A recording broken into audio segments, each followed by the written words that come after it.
Hello YouTube, welcome back to another video. This is 2E0IQJ. Now if you're watching this video, it's the 2nd of November 2020 and it's 39 years of legal CB in the UK. So what I thought I'd do in this video is look at some vintage rigs from the 1980s I've got in my bit of a collection.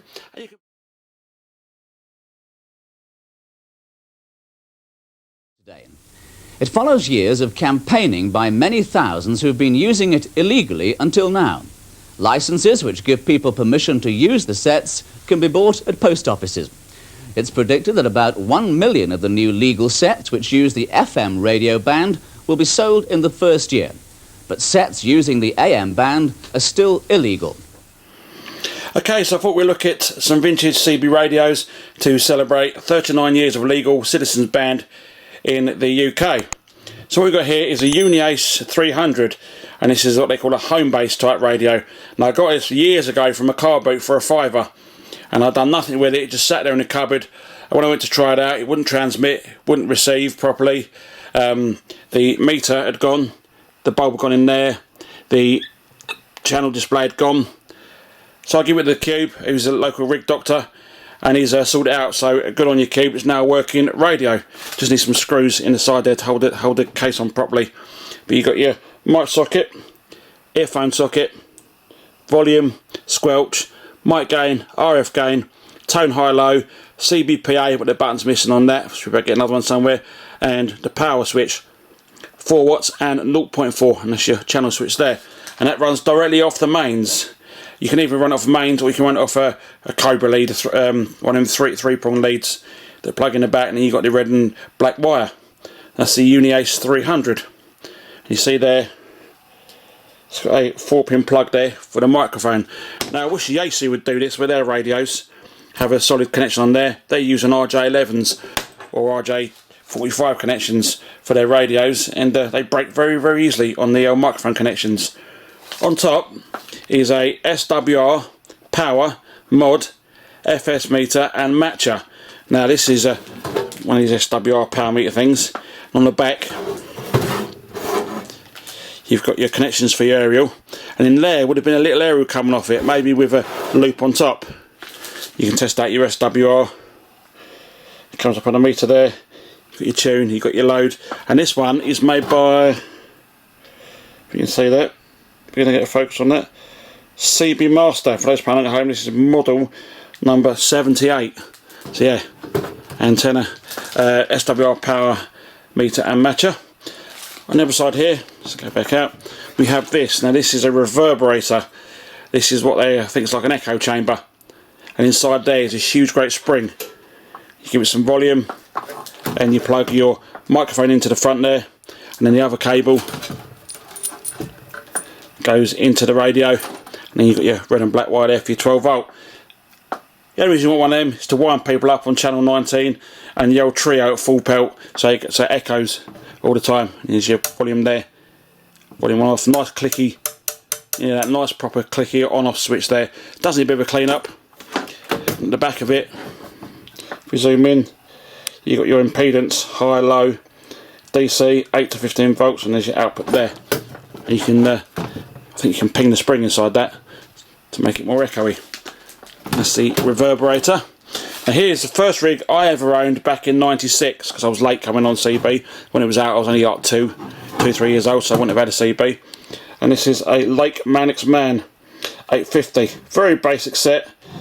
Volume squelch, channel selector, channel display there, and a meter there. Proper old analog meter, which is what I like. If you lay around the back of it, get your high-low power, antenna socket, and you've got a moulded power lead on there, which I didn't always like, the moulded power leads. I wanted one that I could take the lead out of, like the Cobras and stuff, but I never had one. So that's my first rig that was. I used that for years. The Lake Mannix Man 850. I don't know what happened to my original one. I think it broke, so I think I threw it away. But got that one recently off eBay. Now here's a nice rig from the 80s. I think it's from the 80s anyway. And this is well known, this radio. And this is oh, look at this. It's a Cobra 148 Gtl Dx On the front you've got your meter, your volume squelch, mic gain, RF gain, SWR calibration, don't call it SWR, SWR, switches there for RF, SWR and calibration, noise blanker, tone high low, channel 919, it's the CW, FM, AM, upper sideband, lower sideband, you've got a channel switch there, you've got your final course, it does low, mids and highs. And this has been unmodified. Now these would have been modified heavily back in the day, and inside the radio there would have been a small circuit board that you'd have the lid off, or the lid was loose. So if you got stopped by a Busby or Ofcom, wherever it was in them days, all you did was pull the little board out, throw it in the back of the vehicle. No mate, it just receives, doesn't transmit at all, we're using it just for receiving. That's what they used to do. And on the back of it,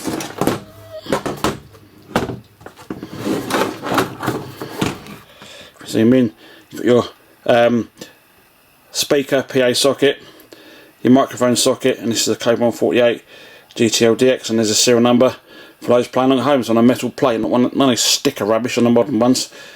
And you've got made in Taiwan. There's a power connection there, three prongs. That's Cobra 148. Another radio from back in the day is this, and this is a Midland 2001. I don't know if this actually works. I must get a power lead for this and fire it up, see how it goes. Midland 2001 Precision Series, very basic set, CBPA, volume, squelch, and there's the badge there that you were looking for on most radios to make sure they were legal. 27/81. It's got a green LED display, and you've got your TX light there, and I think the meter lights up green and then goes red when you TX. And there's the 4-pin microphone socket, take note of that, Yasu. But the back of it, you've got the microphone socket, extension speaker and PA, the power lead, and it says there Midland, model number 77002 UK, February 1982, so that was a year after CB was legalised. And one more rig I've got in my collection. These go for quite a high price on eBay. Now I'm not sure if this rig's UK spec. It's got the 2781 badge on there. It's a NATO 2000 FM. Mic gain, so RF gain, DX mid local, ANL on off, noise blanker on off, CBPA, tone high low, power low mid and high, final course. You got your, I think that does FM, AM, upper sideband, lower sideband, squelch, and the FM, ABCD for the bands. And there's your volume socket. Now that would have cost you a few quid. I remember seeing that advertised in the magazine, around about 160 odd quid. They called it the ultimate set. On CD-ROM I've got a load of PDFs for old CB magazines from the 80s that someone scanned in. I got off eBay. I think I paid about 3 quid for the CD-ROM. This one's in a bit of a poor shape. This does work now. When I got it, it had no meter, like light meter didn't work, wouldn't transmit, wouldn't receive. So again, thanks to the Cube, the rig doctor, it's now working radio, kicking around about 3.5 to 4 watts out on FM. On the back here, you've got your antenna socket and various different sockets there. I'm not sure you can plug a meter into that to get like a frequency counter. And it's got a 2-prong socket there. So I think that's like Amstrad type, like you had on the old 901s. There's sockets, not sure what they do. One of them might be PA, one of them might be an extension speaker. That says NATO 2000 UK FM CB transceiver. Now I've got a feeling that when this was out, it wouldn't transmit on upper sideband, lower sideband, that sort of stuff. You had to do a modification inside it. That's what it said in that old CB magazine I've got, which I can't find at the moment. If I find it, I'll post a picture of it on my Twitter account if you follow me on Twitter. But yeah, that's an old NATO 2000 FM. And the microphone socket on this one is on the side there, and this is a 4-pin. And on the top here, someone's covered it all in tape. Look at that. Not good. I'll be after some proper case for this one. Make it look a bit more like the old FM Lake Manitsman 850. Was a look at some classic CB radios, and we're saying happy birthday to Citizens Band Radio. It's 39 years old. So Monday the 2nd of November 1981 was legalised. You could buy your ticket from November the 6th 1981, your licence. And tonight, if you're going to go on the radio, switch it to channel 39 and do some calls out. See you can get on the old CB radio on channel 39. Make some contacts on the airways.